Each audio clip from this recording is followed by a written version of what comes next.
The galactic survival assessment arena hummed with sterile energy as representatives from 47 species gathered in the observation dome. Emma Chen stood in the staging area, her hands loose at her sides while holographic displays flickered around her showing real-time biometric data.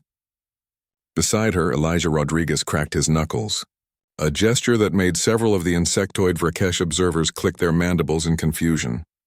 "The parameters are simple," announced arbitrator Zexthul, their crystalline form refracting the harsh arena lights into rainbow patterns across the walls. "You will be transported to an uninhabited moon. No technology, no tools, no external assistance. You will have 72 standard hours to demonstrate your species' capacity for survival in primitive conditions." Emma caught Elijah's eye. He winked. She suppressed a smile. The Zornathi delegate, a being of pure electromagnetic energy, contained within a force field lattice, pulsed with what their translator rendered as contempt. "This is unnecessary cruelty. Humans are a Tier 3 civilization. Without their computational networks and fabrication technology, they will perish within hours." "That's the point of the assessment," Zexthul replied coolly. "To determine baseline survival capability, independent of technological augmentation." Around the observation dome, the assembled species murmured their agreement. The sleek aquatic hydan had evolved in the crushing depths of ocean worlds, developing biological sonar and pressure-resistant physiology. The Kraloth possessed natural armor plating and could metabolize nearly any organic compound. Even the diminutive Pixra could enter hibernation states that allowed them to survive for months without sustenance. Humans, by comparison, seemed laughably fragile. No natural weapons, no armor, no specialized environmental adaptations. They couldn't even synthesize their own nutrients from sunlight. The transport beam engaged with a flash of azure light. Emma materialized on gray sand beneath a rust-colored sky. The moon's thin atmosphere carried a bitter metallic taste. Temperature readings scrolled across her vision before she remembered. No neural implants allowed. They'd been temporarily deactivated for the assessment. She took a breath. The air was breathable, barely. Cold, but not lethally so. She could work with this. Elijah appeared 3 meters to her left, already scanning the terrain with naked eyes. Rocky outcroppings jutted from the sand like broken teeth. Sparse, lichen-like growth clung to the shadowed sides of boulders. In the distance, what might have been a dried riverbed cut through the landscape. Shelter, water, fire, food, Elijah said, reciting the priorities they'd drilled into their heads during academy training. In that order. "Shelter's going to be those caves in the cliff face," Emma pointed. "Maybe 2 kilometers? Long walk without water. Then we'd better make something useful first." Emma approached the nearest outcropping and began examining the rocks. She selected a piece of what looked like flint, darker, fine-grained, with a glassy texture. She tested it with her thumbnail. Good conchoidal fracture pattern. In the observation dome, the Vrakesh primary science officer chittered. "What is the human doing? That is merely silicon dioxide aggregate, useless for survival." But others were watching more intently. Emma found a hammerstone, harder, rounder, and gripped it firmly. She positioned the flint piece against her left thigh, angling it carefully. Then, with a sharp, controlled strike, she brought the hammerstone down against the flint's edge. A flake snapped off, razor sharp. Another strike. Another flake.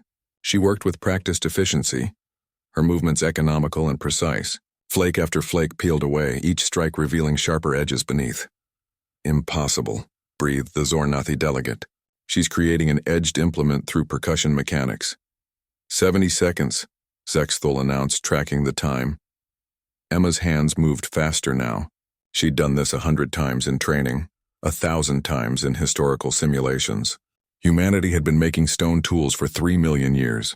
It was written into their neural pathways, their muscle memory, their cultural DNA.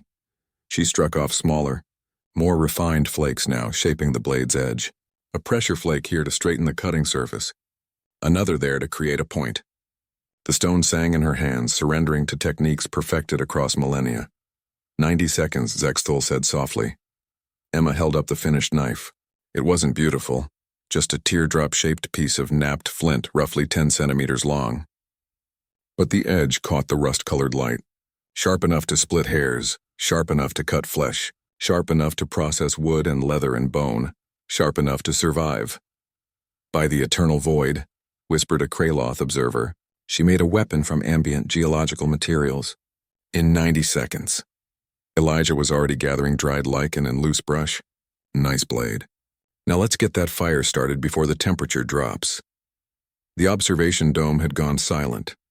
Over the next 72 hours, the silence transformed into something else. Something like awe.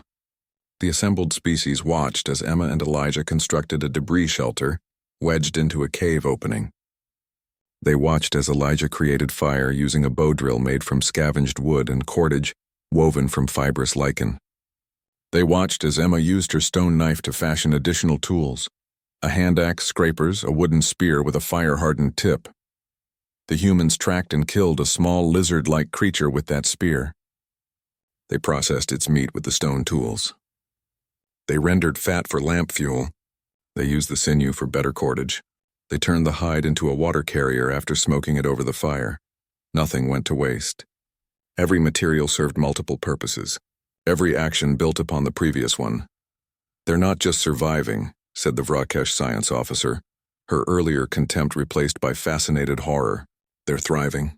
They're adapting the environment to their needs rather than adapting themselves to the environment. They're apex predators, corrected a Haidan military strategist, its voice grave. Look at their tool progression.